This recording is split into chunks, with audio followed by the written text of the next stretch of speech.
Santiago. Ito ang makasaysayang kuta na matatagpuan sa Intramuros na itinayo noong 1593 ng mga Kastila bilang isang military defense fortification laban sa mga mananakop at mga kalaban. Ba't basa kaya? Bro, where are you from? Hey, okay.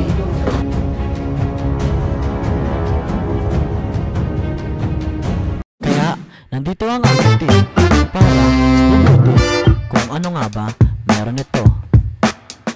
Maraming pogi. Guys, nandito kami dito sa Fort Santiago. Tara, samahan nyo kami. So from Taguig, dumayo kami dito ng Fort Santiago, Intramuros. Ano? Solid ba dito, guys? Ano masabi mo sa lugar na to? Dahil magaganda, pre. Ay, dahil maganda. Na ano, pre? Dahil magaganda na tanawin. Ngayon, ang unang pupuntahan natin ay ang Raha Sulaiman Pier.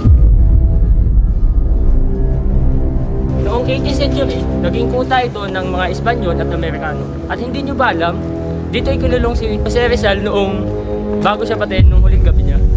At madadagdag ko ulit sa aming kalkulasyon.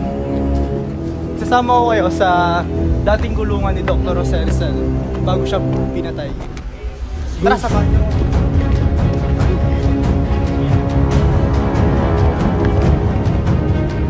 Dito inulong si Dr. Jose Rizal noong 1896 bago siya mamatay o patayin ng mga Kastila. No? Ito, ang dating mga lungga ng mga Kastila, pinaglagyan ng mga armas o mga barel na pinagtaguan nila. At pagkapasok namin sa isang museo ng Shrine of Jose Rizal, doon namin napagtanto na napakaraming alaala o mga preserved na bagay ang natututunan namin na kung ano nga ba meron dito dati.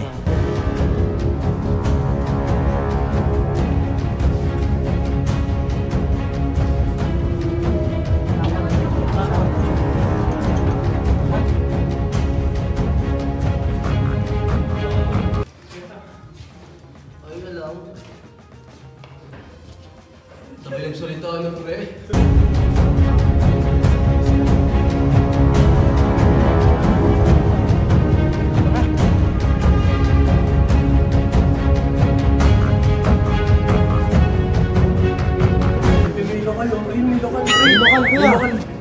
Pwede mo magtanong?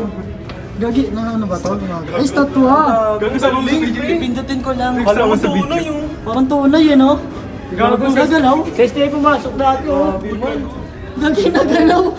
Gago pumipigil. Nagalaw. Hindi, parang robot yan eh. Sa pagsasalita, no? Ayun, oh. Gagi.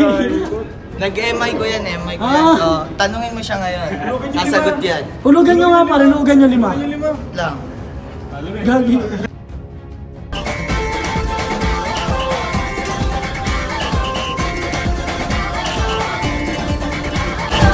Minsa'y natuwa ang may likha, 7,000 pulo ang ginawa. Mga hiyas na inilatag sa malasutlang dagat. At ang bayan niyang pinili, nasa dulo ng bahaghari. Kaya 1,000 kulay nang aakit kumakaway.